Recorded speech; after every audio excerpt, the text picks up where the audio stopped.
Halo Sobat Kongres, jumpa lagi di program Talkshow LPM Cipondo Indah. Saya CF, tuan rumah Kongres. Kali ini kita kedatangan tamu dari tokoh atau anak muda yang berhasil duduk nanti sebagai dewan di Kota Tangerang dan Provinsi Banten, dan juga ada tokoh dari masyarakat kita yang berhasil menciptakan produk. Baik, kita perkenalkan satu-satu. Di sebelah kiri saya ada Michael Eka. Beliau adalah dewan untuk di Provinsi Banten. Sebelah kanan kita Christian Louis untuk di Dewan Kota Tangerang, dan di sebelah kanan lagi ada Pak Indra.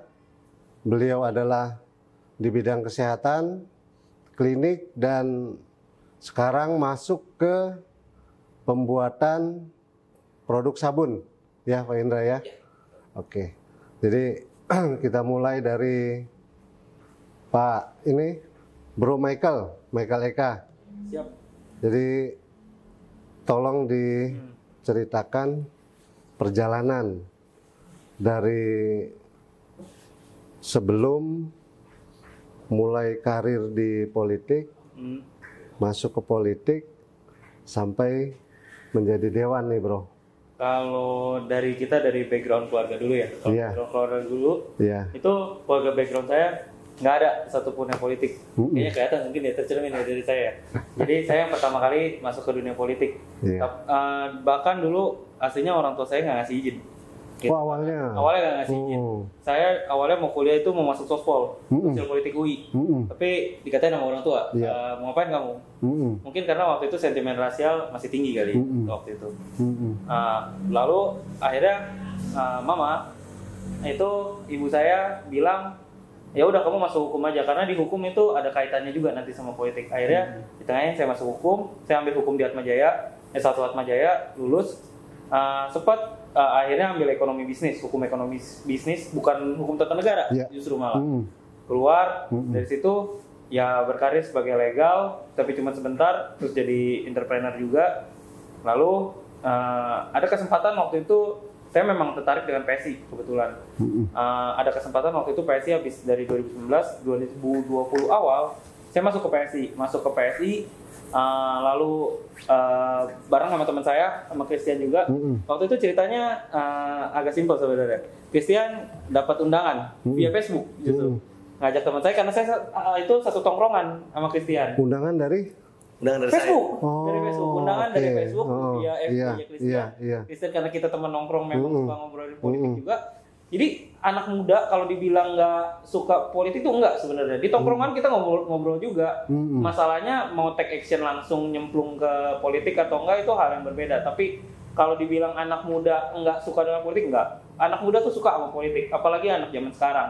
Kayak gitu, terutama milenial sama gitu tuh sebenarnya mereka peduli. Hanya saja kadang-kadang kita nggak punya akses untuk ke sana. Banyak dari teman-teman saya tuh yang nanya justru, lu gimana sih bro caranya bisa masuk ke politik, kok bisa masuk politik begitu, gimana gitu. Ya saya bilang sebenarnya aksesnya mudah, pilihannya mau atau enggak. Khusus kalau partai saya PSI, ini agak iklan dikit ya, nggak apa-apa ya, itu semuanya online gitu. Jadi cuman klik aja kita bisa masuk gitu, nanti dapat invite-an gitu sih kalau backgroundnya. Lalu ya udah ikut proses, kebetulan saya terjadi pergantian pengurusan, saya jadi ketua DPC di Cipondo, saya ketuanya, ya kita lambat laut penjaringan, terus akhirnya pencalekan kemarin, saya di provinsi. Jadi mengalir aja itu ya bro? Mengalir aja, saya sama Christian gitu, jadi kita bareng tanaman, itu mengalir, puji Tuhannya menang. Dan emang obrolan politik di anak muda tuh seru juga? Seru juga, sebenarnya mereka diam-diam itu ada bahas juga? Bahas banget. Kayak kalau politik itu yang pasti yang paling simpel deh. Itu saya gini, tergantung orang lagi ya, tapi saya itu dari SMA, aku bahkan kuliah. Kalau dulu kuliah, saya zaman kasusnya Ahok versus Anies. Itu anak muda ngomongin semua, itu udah dari tongkrongan kita di kampus dari pagi sampai pulang juga masih ngobrolin itu. Kalau yang sekarang ini kayak misalnya pas executing ini kan tapera ya, itu juga anak-anak, karena percaya atau enggak, anak muda itu sekarang udah ngerti, oh politik itu terlibat langsung sama kehidupan kita, nggak bisa dibohongin. Jadi apapun hukum itu produk politik kan, hukum itu produk politik, nggak bisa terpisah lah. Nah, produk politik itu, yang hukum itu terkait langsung sama kita. Gitu. Kayak besaran PPN, pajak penghasilan nih, ada produk-produk ini UMKM itu nanti kalau misalnya produknya ini bisa masuk ke toko-toko itu kan kena PPN lagi. Itu PPN itu juga salah satu produk hukum. Jadi anak-anak muda tuh udah kena banget lah sekarang tuh kalau politik tuh, mereka udah nggak anti kayak gitu. Justru mereka tuh malah sebenarnya antinya tuh politik yang identitas. Itu bagi mereka nggak menarik sebenarnya. Pepesan kosong gitu. Hari ini kita berantem, selesai politiknya ternyata yang di belakang meja ngopi-ngopi bareng ya. Yang di bawah tetap ribut. Nah itu nggak mendidik banget sih, kayak gitu sih. Akhirnya ngalir, menang sih. Tapi secara prinsip di anak muda tuh pembahasan asik tuh politik ya. Asik sih, asik. Ya? Kalau nggak asik, saya sama Christian nggak ada hari ini. Gitu ya. Ternyata suara anak muda itu benar-benar berpengaruh banget sih. Hampir 60% itu kan sekarang generasi milenial sama generasi Z kan. Bukti hadir saya ada di sini itu adalah bukti kalau anak muda memang udah bisa ambil take advantage, mengambil keuntungan, suara mereka tinggi, bisa ngebawa anak muda sampai ke parlemen seperti itu. Keren. Gimana Bro Christian? Bagaimana? Iya, perihal dari awal nih perjalanannya. Sebenarnya ini karena keterlibatan secara dari SMP udah terlibat OSIS, SMA terlibat OSIS, kuliah kita terlibat di organisasi-organisasi. Wah, emang dasarnya di organisasi aktif banyak, ya? Banyak organisasi non-profit yang memang dari tempat ibadah, dari sekolah, dari kuliah itu memang berkecimpung lah. Jadi cukup aktif. Ketika masuk ke dunia kerja mungkin ada sedikit perubahan. Kita kerja polanya udah sedikit berbeda dan ada ketertarikan. Coba ada satu nih kayaknya yang belum nih. Itu politik. Memang kita dari zaman sekolah nongkrong bareng itu memang berbicara ke politik. Yang tadi dibilang sama Michael Eka, ketika kita mau coba nih terjun langsung, dan sepertinya momennya pas gitu ketika udah selesai masa sekolah, masa kuliah, lanjut di momen kerja, udah sedikit kita bisa kita bilang dewasa lah. Wah, cocok nih gitu. Akhirnya di tahun 2019 akhir atau 2020 awal itu memang saya dapat undangan. Jadi saya memang daftar, dapat undangan, akhirnya saya ajak. Ya, itu tadi dibilang kita mengalir, berjalannya waktu, kita ikut aktif kegiatan-kegiatan. Mama papa tapi dukung. Kalau misalnya untuk berpartai politik itu dukung ya. Hanya untuk pencalekan ini ada sedikit wejangan-wejangan. Jadi memang ketika memang udah masuk di 2023 itu udah masuk momen-momen pemilu. Ya kita izin lah sama orang tua, boleh nggak sih Pak? Oh boleh ya. Yang penting kita tahu batasan-batasan, cara-cara supaya diterima dan jangan sampai ada kesalahan perilaku kita di masyarakat. Akhirnya diizinkan. Ya ikut dalam pencalekan, puji Tuhannya berhasil. Bareng-bareng sama Michael Eka juga. Saya di level kota, kerja bareng, turun ke lapangan bareng, jalan kaki ke rumah-rumah bareng, masang spanduk bareng, sendiri. Emang tandemnya. Memang tandem suka dukanya, dan itu memang seru lah berpolitik itu. Siap. Kita ke Pak Indra.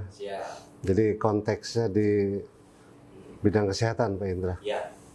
Dari cerita awalnya sampai ke saat ini, bagaimana perjalanannya, Pak Indra? Jadi kalau mengenai proses perjalanan ini cukup terjal nih bagi saya. Karena sebagai orang perantau, yang tinggal di kota di Tangerang, awalnya dari SMA sampai kuliah dan pendidikan terakhir adalah nurse. Saya perawat ya? Perawat. Oke. Kemudian dari 2024 saya bekerja di RSUD Pasar Bo. Sampai 2007. 2007 saya kerja di Rumah Sakit Hermina dan Mogot. Sampai 2015. Dari 2015 sampai 2020 saya di RSUD Kalideres. Jadi pernah di swasta, pernah di negeri, pernah di swasta, balik lagi ke negeri. Dan pada akhirnya berpikir, mau sampai kapan saya akan bekerja di tempat orang lain? Padahal saya dengan pengalaman saya di rumah sakit, artinya saya mempunyai skill yang memang baik dari skill knowledge ataupun skill manajemen, itu saya sudah. Sebentar, jadi pemantiknya itu apakah memang dari rumah sakit sebagai perawat itu kurang atau bagaimana tuh Pak Indra? Kalau ngomongin kurang sih enggak, cuman ngomongin pengembangan diri ke depan. Pengembangan diri, poinnya di pengembangan diri. Siap. Bagaimana saya bisa mengembangkan diri dan bermanfaat buat orang lain di depan saya. Maka saya berpikir pada 2020 itu saya keluar dan membangun sebuah layanan kesehatan klinik. Karena saya berpikir biar bagaimanapun kehidupan kita itu harus bermanfaat buat orang lain. Setuju. Walaupun kita mencari profit di situ. Tapi kan layanan kesehatan tidak semuanya ngomong profit, tapi harus ada nilai sosialnya. Profit wajar. Bisnis. Iya. Tapi layanan sosialnya kita harus juga timbul. Betul. Nah dari itu maka saya membangun. Berjalan sampai hari ini sudah 3 tahun. Dan alhamdulillah banyak masyarakat yang bisa kita bantu. Terutama masyarakat yang memang tidak bisa membayar atau tidak punya BPJS apalagi. Oh bisa? Iya. Kadang ya kita berikan gitu dengan status ekonomi, status sosialnya. Nah, ternyata hidup itu lebih enak seperti itu gitu kan. Dibanding kita bekerja datang pagi, pulang malam. Justru keseruannya di situ ya, Pak Indra ya. Kita tidak mengenal masyarakat, jadi tidak mengenal masyarakat. Nah, pada akhirnya seperti itu. Berjalan waktu 3 tahun, ya terjun ke dunia politik sama-sama. Oh, ada masuk juga ke politik. Oke. 2024 masuk juga terjun ke dunia politik. Dan memang tidak seperti keberuntungan mereka berdua nih. Belum waktunya. Tapi tidak ada masalah. Poin pentingnya saya bisa mengenal tokoh-tokoh masyarakat yang ada di Cipondo. Ya, termasuk ini semua nih. Guru-guru kita semua ini ya, politik, UMKM. Nah, ketika selama 3 tahun saya menilai pekerjaan saya hanya menunggu pasien, banyak waktu luang, apa yang bisa saya lakukan? Akhirnya saya berpikir, daripada saya cuman menunggu pasien, tiduran, bangun, makan, rasanya tidak berguna gitu. Dan akhirnya saya memutuskan untuk belajar membuat sabun cuci piring. Kemudian belajar membuat deterjen cair. Dan kedepannya juga saya sedang menyiapkan untuk hand soap dan hand sanitizer dan lain-lain. Itu belajar dulu nggak Pak Indra? Belajar dulu? Belajar. Dan memang sama core sebagai perawat tadi masuk? Masuk. Jadi ini ternyata satu linier yang bisa saya kerjakan. Poin pentingnya adalah bagaimana kita merawat masyarakat, keluarga, dan lingkungan. Nah, bagaimana caranya? Ternyata ini bisa kita kembangkan. Jadi pendapat saya berkahnya tadi dari sosialnya muncul ide ini dan Tuhan kasih jalan. Amin. Itu gitu ya poinnya ya. Poinnya seperti itu. Ternyata hari ini yang saya jalankan lumayan mendapat respon yang baik. Teman-teman pun di mana belajarnya? Kita belajar sendiri. Saya bilang. Kemudian bertanya kepada yang memang sudah belajar lebih dahulu, bagaimana marketnya, bagaimana memberikan produk yang bagus, terutama legalitas, Pak.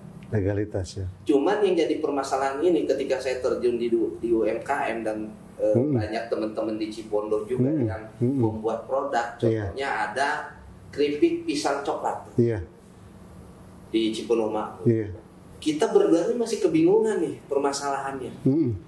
Alur untuk perizinan, kemudian juga untuk legalitas produk yang kita buat, kita masih bingung. Pas berarti nanti Christian Louis sama Eka pada saat sudah ada di Dewan kan bisa akomodir tuh kendala-kendala tadi ya Pak Indra ya. Betul. Iya. Akhirnya saya belajar. Nah, tahu ternyata ada aturan harus ada PIRT, PKRT. Saya belajar tuh. Oh, PIRT untuk makanan. Oke. PKRT untuk produk-produk seperti ini, sabun dan sebagainya. Dan ini ya hari ini ya sedang berproses supaya kita legalitasnya ketika kita memasarkan produk ini ada legalitasnya dan diakui gitu kan. Maka sampai hari ini sedang berproses. Mudah-mudahan prosesnya nggak terlalu lama dan ini bisa diproduksi secara massal. Gitu. Biar cepat di launching ya. Mantap itu Pak Indra. Saya ke Bro Luis ya, manggil Luis aja ya. Siap. Jadi suka duka itu pada waktu turun ke masyarakat itu bagaimana itu Luis?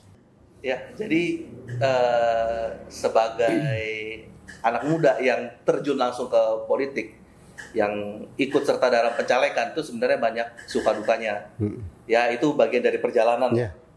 Ya, jadi mengalir itu nggak bisa dikatakan itu suka, nggak bisa dikatakan itu duka, itu bagian dari perjalanan. Dan sebagai anak muda tuh biasanya itu lebih ke arah minimalis sebenarnya, keterbatasan. Dan ya bisa dibilang kita orangnya juga minimalis, ya kan, dengan kondisi yang terbatas, misalnya waktu, tenaga, keuangan. Tapi kita punya tujuan nih yang baik. Nah, jadi dari situlah berjalannya waktu ketika masa kampanye suka duka itu muncul. Misalnya contoh ya, kita bicara mengenai anak muda yang masang spanduk. Jadi tim sesnya dia juga, yang calegnya juga dia juga, pasang spanduk malam-malam. Calon sendiri masang spanduk sendiri, ya kan.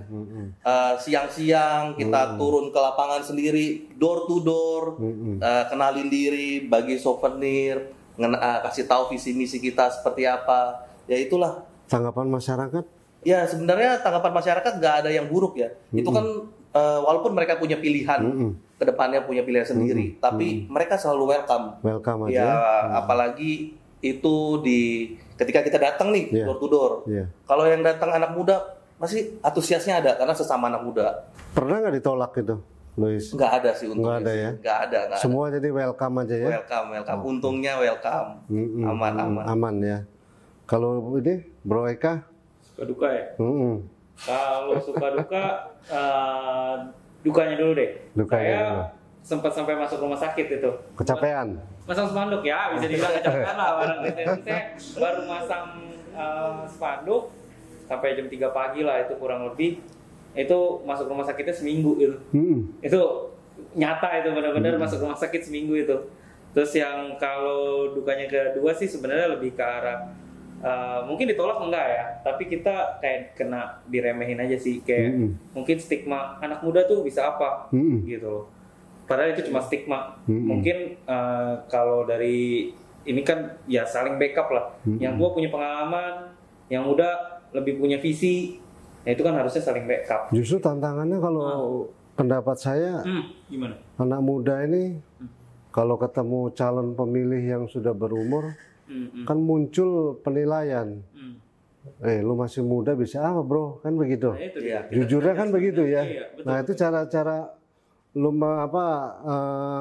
mengatasinya bagaimana itu bro? Kalau cara mengatasinya ya kita mau ngomong ajak ngobrol. Jadi kita mesti bukan kelihatan pintar ya, tapi maksudnya kita kelihatan kalau kita tuh menguasai di bidang yang kita mau masuki, misalnya politik. Ya udah, berarti kita satu-satunya jalan kita ngobrol sama konstituen kita gitu. Jangan kita masuk ternyata kosong. Tapi at least sebelum bro ungkapan itu atau kasih penjelasan itu kan pasti belajar dulu. Oh iya, benar-benar. Belajar artinya materi itu dikuasai dulu ya. Karena ini balik lagi ya, tadi bukan iklan, tapi di partai kami ada sekolahnya. Jadi untuk sebelum kita nyalek itu kita ada sekolahnya, kayak gitu, ada sekolah partainya. Oh, ada pendidikannya. Ada. Itu kita harus lulus dulu baru kita bisa nyalek kayak gitu.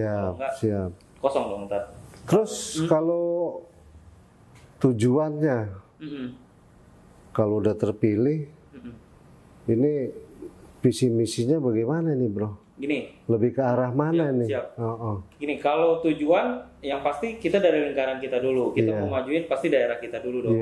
Nah, kalau tujuan luasnya ya tentu sebanten lah, karena kalau saya kan mewakili dari provinsi seperti itu. Nah, kalau dari unit-unit kecilnya ya kita di lingkaran kita seperti itu. Nah, kalau visi misi saya lebih senangnya nyebut program gitu kan. Kalau visi misi biasanya tuh tim ses yang buat. Kalau kita nggak ada tim sesnya diri kita sendiri. Tapi saya lebih bilang program. Program saya yang pasti yang pertama sebenarnya karena kita tanaman tadinya itu barang programnya. Programnya yang pertama satu, kita mau toleransi itu ada di Kota Tangerang ataupun Provinsi Banten. Itu yang utama. Lebih concernnya ke toleransi. Jadi karena kan kayak kita kemarin ini pasti tag juga kebetulan masih bulan Mei ini kan. Kemarin ada kasus itu di Tangsel. Kayak gitu. Itu kan ada pembubaran dalam tanda petik 2 Rosario ya. Seperti itu. Nah, itu mulai-mulai bisa untuk dikurangin lah untuk itu sebenarnya. Terus juga yang kedua sebenarnya yang itu lebih ke arah bagaimana sih memperdayakan masyarakat. Jadi masyarakat tuh jangan cuma nunggu bola, tapi jemput bola juga. Kayak gini nih, ini kan produk-produk dari UMKM Kota Tangerang, Banten. Nah, gimana masyarakat itu lebih bisa menjadi entrepreneur? Jadi nggak hanya nungguin lowongan kerja, tapi buka lowongan kerja nih kayak Pak Indra. Kayak artinya gitu. Menciptakan wirausahawan. Betul, itu yang paling penting. Jadi jangan sampai kita tuh cuma jadi bangsa pekerja, tapi kalau bisa jadi bangsa wirausaha. Gitu. Jadi produsennya. Oh iya dong, pasti, pasti kayak gitu. Negara maju mana ada yang jadi pekerja doang? Negara maju harus jadi produsen. Berarti seirama sama Pak Indra ini. Artinya Pak Indra bertindak sebagai produsen, nanti kan pasarnya dari pihak ini bisa bantu dorong. Ya memang harapannya nih dengan hadirnya anak-anak muda di Dewan, baik di kota ataupun di provinsi, itu bisa memberikan dampak atau efek yang memang bisa membangun image atau membangunkan generasi muda itu lebih produktif. Apa kalau saya bilang ekonomi kerakyatan bagaimana Pak Indra? Itu lebih keren lagi. Lebih keren ya? Iya, kalau ngomongin ekonomi kerakyatan artinya sebagai rakyat sebagai produsen. Iya. Gitu kan? Bukan hanya sebagai konsumen. Iya, jadi hari ini yang ingin kita ciptakan untuk masyarakat terutama anak-anak muda yang ada di Cipin itu. Iya, Cipondo Indah ya. Cipondo Indah. Jangan hanya berdiam diri gitu, tapi yuk kita belajar. Belajar itu kan tidak mesti harus ada gurunya, ya kan. Belajar hari ini dengan sosial media, dengan YouTube, dengan apa itu kan kita belajar. Praktek langsung. Iya.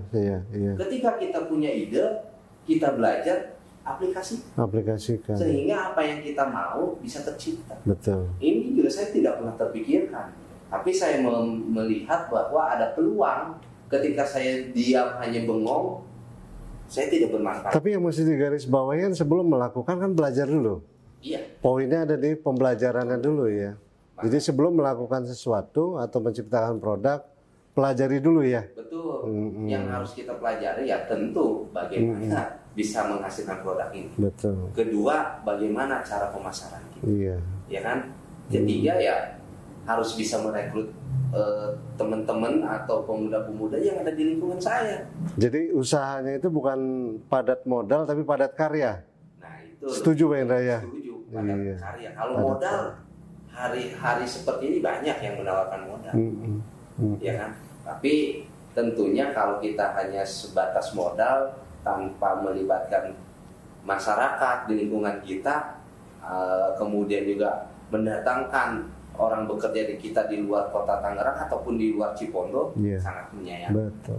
Dan itu yang terjadi di kota Tangerang hari ini nih. Artinya kan kalau produk-produk ini kan di perusahaan-perusahaan besar juga banyak sekali Pak Indra ya. Banyak. Tapi ini kan merupakan satu terobosan yang memang dari UMKM ya. Iya, gitu. Karena hari ini mau tidak mau, suka tidak suka, kita sebagai anak muda yaitu ciptakanlah lingkungan pekerjaan supaya lingkungan kita maju. Tapi kan kalau dari potongan masih anak muda Pak Indra ya. Masih muda. Jadi Luis nanti setelah ada di Dewan, ya. Kalau yang saya tahu ini kan terutama kemiskinan sama pengangguran. Ya. Apakah dua konteks ini ada di dalam programnya Luis? Ya, sebenarnya memang permasalahan yang paling umum dan paling masif itu memang di pengangguran, terus kemiskinan dan lain-lain. Nah, itu udah hal yang umum lah. Dan memang itu menjadi fokus juga. Concern di situ ya? Ya, Pak. Harus juga concern. Harus ya. Karena itu sebagai tujuan juga, dan memang di Kota Tangerang itu memang harus selesai itu. Harus selesai ya. Dan ke Eka, kalau kita masuk ke yang saya tanya Luis tadi. Kalau pengangguran ya? Pengangguran, iya. Wah, ini sebenarnya malah lebih kompleks lagi nih ya. Kalau di Banten itu lebih kompleks justru. Kalau Tangerang itu kota, Banten itu salah satu provinsi yang penganggurannya tinggi gitu. Sebenarnya ini masalah pengangguran ini bukan hanya masalah provinsi, bahkan masalah nasional ya. Kita beberapa waktu kemarin dapat dari data kurang lebih hampir 10 juta generasi Z pengangguran. Nah, itu masih menganggur. Masih menganggur, itu bahaya. Jadi kalau kita lihat dari masalahnya, apakah masalahnya ada di dunia pendidikan yang tidak sesuai dengan lowongan pekerjaannya, atau memang kita justru tergerus gitu. Digital 4.0 ini sebenarnya meningkatkan lapangan pekerjaan atau justru mengurangi pekerjaan, itu kan juga tanda tanya. Justru itu balik lagi kalau ke saya, itu kita jangan fokus ke lowongan pekerjaan yang sebenarnya, bagaimana pola pikir kita, mindset kita itu berubah. Tadinya saya bilang menciptakan lapangan kerja baru, jadi produsen. Seperti itu paling penting gitu, karena memang kita ya tadi balik lagi harus jemput bola kayak apa, ini kan jemput bola, jangan cuma nunggu lowongan pekerjaan. Mungkin bisa ada lowongan pekerjaan pabrik-pabrik besar, padat modal kayak yang tadi Pak Indra bilang, tapi juga kita mulai dari mikro, dari kecil-kecil, padat karya. Nah kalau bisa pelatihan-pelatihan itu mulai harus ada nih. Kalau Provinsi Banten itu Lebak, Pandeglang, kita coba di sana tuh ada apa seperti itu. Jadi itu yang harus ditekankan, jangan sampai cuman tingkat urbanisasi ke kota. Karena masalah kalau di kota mungkin pengangguran tidak sebanyak yang di daerah-daerah. Kayak gitu, itu yang harus kita mulai angkat gitu. Apa sih kearifan lokal yang ada di tempat tersebut, kayak gitu. Lebih kayak gitu sih, Pak. Jadi merubah mindset ini yang terjadi sekarang ini banyak. Anak-anak ini lulus kuliah, gue mau kerja. Untuk masuk ke bidang wirausaha tadi ini nggak banyak, dan itu memang jadi satu tantangan ya, Eka ya. Dan itu juga nanti saya sebagai masyarakat biasa berharap program ini bisa didorong nanti di provinsi, Eka ya. Siap. Atau mungkin ditambahin ya, di pendidikan itu ada seperti pendidikan entrepreneurship buat mereka. Entrepreneurship ya. Artinya setelah lulus dia harus bisa menciptakan pekerjaan tadi, bukan berpikir untuk bekerja. Karena kan hari ini banyak kalau sudah lulus ya mau bekerja. Jarang yang ngomong kalau udah lulus mau ngapain, ya mau usaha. Saya ada satu kendala sih Pak Indra ya, kadang-kadang anak setelah lulus sekolah niatannya mau kuliah, tapi tidak semua bisa kuliah. Nah ini poin pentingnya ada di situ, bagaimana supaya bisa langsung wirausaha. Tantangannya kan di situ ya. Terus kalau dari Luis, pesan ke anak-anak muda kita di Cipondo Indah khususnya, kiat-kiat ya. Ya, kalau untuk anak muda sebenarnya pilihan ketika kita melewati proses pendidikan itu kan pasti dihadapkan sebenarnya sama pilihan setelah selesai bekerja atau berwirausaha. Sebenarnya nggak ada yang buruk, nggak ada yang bagus. Maksudnya dalam artian kita harus bisa memilih karena itu menjadi satu langkah kita ke depannya mau seperti apa. Nah di sini pemerintah dan teman-teman yang memang bisa mengupayakan mengakomodasi untuk bekerja seperti apa, berwirausaha seperti apa, akomodasi, berikanlah pelayanan dan arah pendidikan ke arah sana. Kalau dan untuk anak mudanya jangan apatis. Iya. Mereka harus ikut serta. Ketika memang ada program pelatihan, ikut. Ada program pendidikan, ikut. Apapun itu. Jadi untuk anak muda jangan takut untuk memilih, jangan takut untuk ikut serta. Jadi harus aktif. Kalau kiat-kiatnya anak muda kan sekarang di bidang politik. Nah, kiat-kiatnya kalau ada yang tertarik ke bidang politik, kasih ilmunya. Kiat-kiat yang konsep minimalis tadi loh. Ya. Untuk anak muda itu berpolitik itu sebenarnya jangan dibawa terlalu overthinking. Jalanin aja sehari-hari itu seperti apa. Karena kita memilih untuk berpakaian apa aja itu sebenarnya bagian dari politik. Kita memilih. Jadi jangan takut untuk ikut serta dalam politik. Politik itu asik kok sebenarnya. Tergantung bagaimana kita punya tujuannya seperti apa. Kita maunya itu arahnya seperti apa. Partai politik adalah suatu kendaraan. Tapi kendaraan itu balik lagi, kita mau bawa kemana, apa tujuannya. Jadi ketika kita memang mempunyai tujuan sesuatu yang baik, itu nggak akan jadi masalah. Ikut, karena bersentuhan langsung kok. Mengalir rasanya. Iya, itu sangat bermanfaat. Tapi sebelumnya ya memang harus belajar dulu. Betul. Semua ada prosesnya. Sekolah kader, pelatihan, atau bahkan otodidak. Itu nggak masalah. Itu.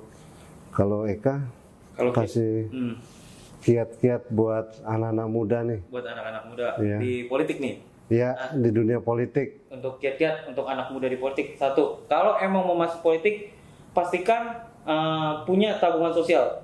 Jadi jangan mikirin ini biayanya mahal gitu tuh. Enggak, itu politik zaman dulu tuh. Tapi punya tabungan sosial. Apa sih tabungan sosial? Tabungan sosial tuh lu tuh juga harus turun ke masyarakat gitu. Gimana masyarakat mau kenal lu kalau lu aja nggak keluar dari rumah kayak gitu loh. Lu masyarakat bisa milih lu itu kalau kenal sama lu kayak gitu loh. Jadi kiat pertama ya lu harus ada tampil di masyarakat kayak gitu. Apapun mau itu di sosial kayak misalnya kerja bakti di gereja, wihara, masjid, lu ikut aja kayak gitu. Jangan pilih-pilih. Itu sih kiat-kiat yang paling utama ya. Jadi terus juga jangan kosong. Lu otak lu juga harus ada isi. Lu bawa gagasan apa? Orang nggak suka. Zaman sekarang udah pinter. Orang nggak mau milih yang kosong-kosong kayak gitu. Khusus untuk yang anak muda ya. Itu benar-benar sih. Karena orang pemilih kita nggak cuma hanya anak muda. Orang tua pun sebenarnya suka kita yang muda. Kita dikasih sebenarnya mereka tuh seperti melihat kita tuh sebagai harapan baru. Ya harapan baru itu ya jangan kosong kayak gitu. Itu sih 2 kiat dari saya ya. Kalau itu yang kiat pasti kayak gitu. Jadi ilmu tadi itu, kiat tadi itu pasti berhasil. Kalau ke saya berhasil ya. Kalau lagi nih kita ke konstituennya. Itu juga penting tuh konstituen kita. Kita harus lihat, kita bisa nilai tuh konstituen kita yang seperti apa. Kayak gitu. Masuk nggak? Mereka mau nggak milih kita?